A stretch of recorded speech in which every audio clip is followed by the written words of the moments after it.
such a great first episode. What's your appetite for more? Came in one day. We were in the middle of shooting. It was a grueling shoot because we basically shot these 10 hours in the time it normally takes you to shoot one film. So it was kind of like doing 4 films in the time it would take to do 1 film. So it was grueling, and it was in July, and there was a record number of murders of black men by police officers.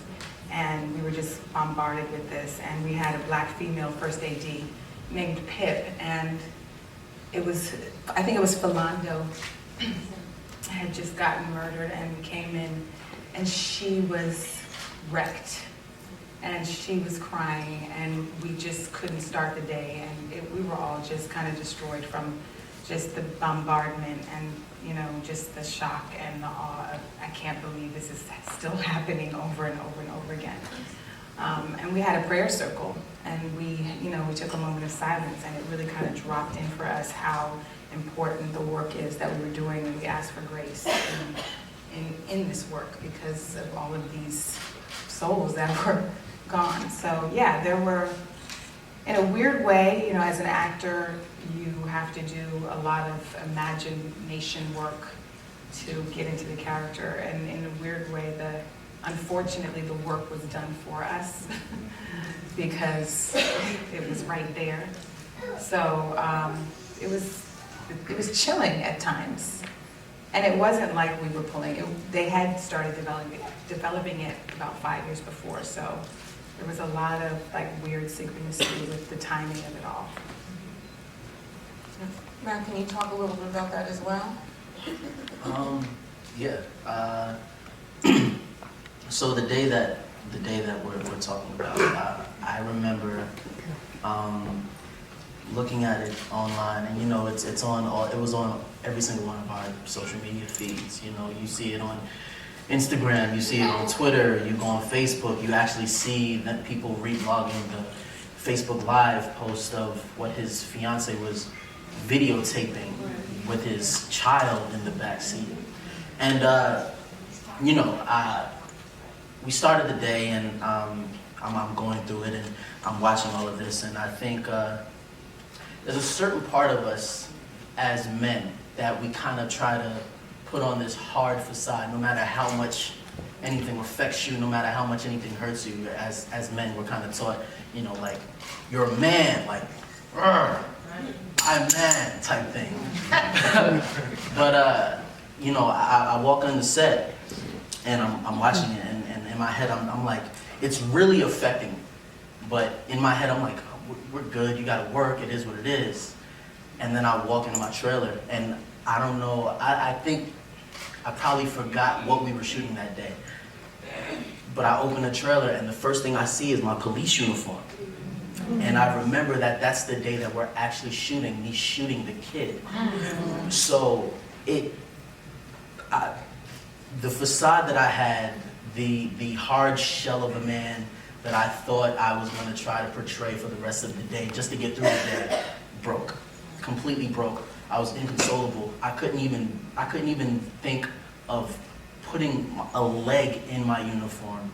And it took, after maybe an hour or so, Gina and Reggie kind of had to come talk to me and just remind me of the work that we're doing and the reason why we're doing it, and just letting me know, this right here that's on our feeds, everything that we see, this is the reason why we're doing it. We're trying to change the world. I've only seen the first hour, but obviously we shot it, so I know what happens. It gets good. It gets juicy.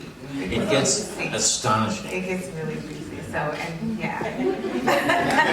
So there's some fun, things. Thank you all for being here, by the way. Really appreciate it. I had the opportunity to speak with Eric Holder before commencing this project. Yeah, go ahead, give it up, Eric.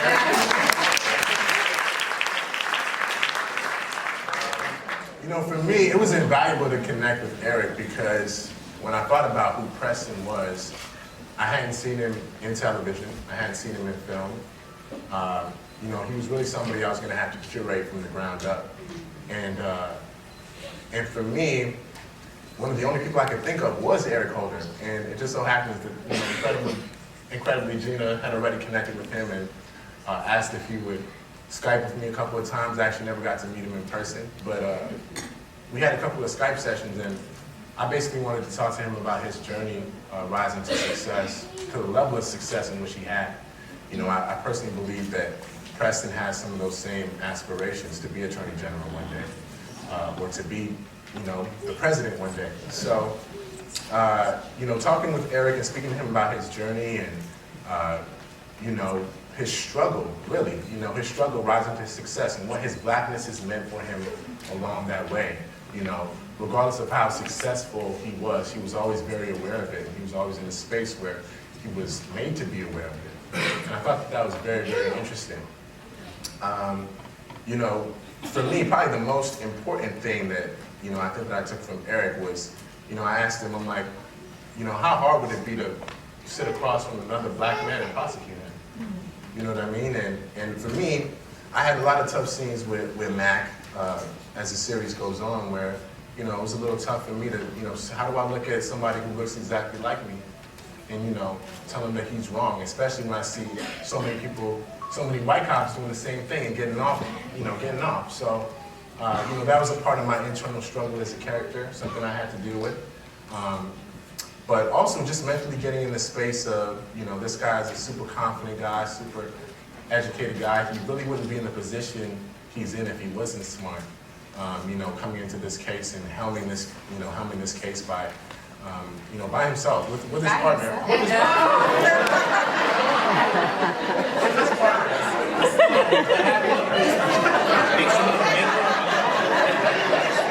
But no, we're definitely partners. Don't get it twisted. I'm not gonna write the acronym. But you know, having to prosecute the case himself, and you know, that's a big responsibility, a big task, and so I'm very, very grateful that I got the opportunity to connect with Eric for sure. Hopefully, this show will start a national conversation that is so overdue, and we don't talk honestly about this at all. And someone's going to have to start that conversation, and not law, just talk. And everyone has to realize the other is a part of the story, always. And I don't think anyone understands anymore what happens, because you see a black man on the street and you don't know that you start with guilt and you go into fear and then you go into anger and you go into action. And none of those things are conscious, but that's true. And every white person can know it. They don't know it, they should. And every black person should know it.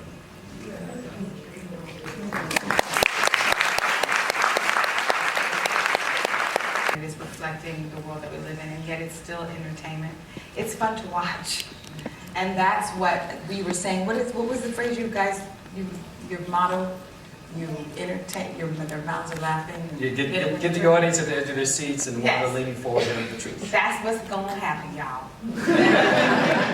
It's because every week we didn't read we weren't able to read any more than the first hour when we signed on. One script at a time. Yeah, and so as a cast, we were on the edge of our seats, so we kind of got to experience what you guys are going to experience. And I just want people to have fun watching it, because it is fun to watch.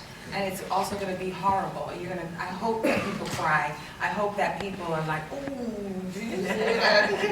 And I hope that people have discussions, and I hope that people debate, and I hope that people ultimately have some empathy that's created in terms of, you know, stepping outside of your comfort zone of what you're used to thinking.